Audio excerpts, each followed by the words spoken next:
Քո հրաշքն ամեն օր ուղերձների շարք։ Գերբնական օգնություն ճիշտ ժամանակին։ Այս ուղերձով մենք ավարտում ենք շարքը, որը կրում է «Քաջալերանք և օգնություն նեղ ճանապարհի ճամփորդներին» անվանումը։ Ո՞րն է նեղ ճանապարհը և ովքեր են նեղ ճանապարհի ճամփորդները։ Ընթերցենք Տեր Հիսուսի խոսքերը Մատթեոս 7:13-14 խոսքերում.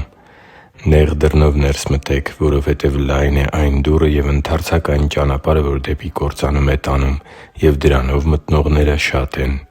Որքան նեղ է այն դուռը և դժվարանցանելի ճանապարհը, որ դեպի կյանք է տանում, քիչ են այն գտնողները» Սիրելի՛ բարեկամ, որքան էլ կարևոր լինեն նախորդ ուղերձների մեջ թվարկված որակները, առանց Տեր Աստծու գերբնական օգնության մենք անկարող ենք լինելու անցնել նեղ ճանապարհի բոլոր դժվարությունները և հասնել հաղթական ավարտին։ Եվ այդ գերբնական օգնությունը գալիս է Սուրբ Հոգու ներբնակության և Սուրբ Հոգով հարատև լեցունության տեսքով։ Այս հրաշալի խոստումը Քրիստոսի գործին և ուսուցումներին հավատացող յուրաքանչյուր մարդու համար է, որ որոշում է կայացրել մերժելու աշխարհի առաջարկած կենսակերպն ու սկզբունքները և այս ժամանակավոր կյանքն ապրել Քրիստոսի աշակերտի կյանքով՝ հավատարիմ Նրա ուսուցանած ճշմարտություններին և դավանած արժեհամակարգին։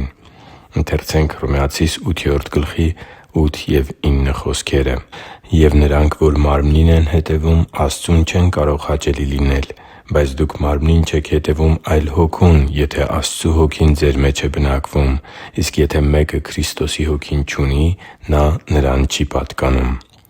Աստծու Հոգու ներբնակությունը հավատացյալի կյանքում իր հետ բերում է ազատություն, մխիթարություն, քաջություն, զգաստություն, ճիշտ պահին անհրաժեշտ զորություն, իմաստություն, աստվածավախություն, նշաններ ու հրաշքներ, հոգևոր իշխանություն և շատ ու շատ զորավոր օրհնություններ, որոնք բխում են մեր ներսում Սուրբ Հոգու ներբնակությունից։ Ա Կորնթացիս 6:19-20 խոսքեր. «Կամ չգիտե՞ք, որ ձեր մարմինները տաճար են Սուրբ Հոգու, որ ձեր մեջ է, և որն Աստծուց ունեք, և դուք ձերը չեք, քանզի մեծ գնով եք գնվել, ուստի փառավորե՛ք Աստծուն ձեր մարմնի մեջ» Սուրբ Հոգու ներբնակությունը յուրաքանչյուր հավատացյալի համար է։ Սակայն Սուրբ Հոգու լեցունությունը իրականություն է միայն Աստծու կամքին հնազանդության փափագ ունեցող հավատացյալների կյանքում։ Եթե մենք թերանանք հավատքի կյանքում, տեղ տանք մեղքին և անիրավությանն ու տրվենք գայթակղությունների հմայքին, ապա կտրտմեցնենք մեր մեջ բնակվող Աստծու Հոգուն, կկորցնենք Նրանով մեր լեցունությունը, կզրկվենք Տեր Աստծու գերբնական օգնությունից և կարող ենք, ի վերջո, մարել մեր մեջ բնակվող Հոգին։ Եփեսացիս 4:30 «Եվ մի՛ տրտմեցրեք Աստծու Սուրբ Հոգուն, որով կնքվեցիք փրկության օրվա համար» Եփեսացիս 5:18 «Գինով մի՛ հարբեք, որ անառակության է տանում, այլ Հոգով լցվեք»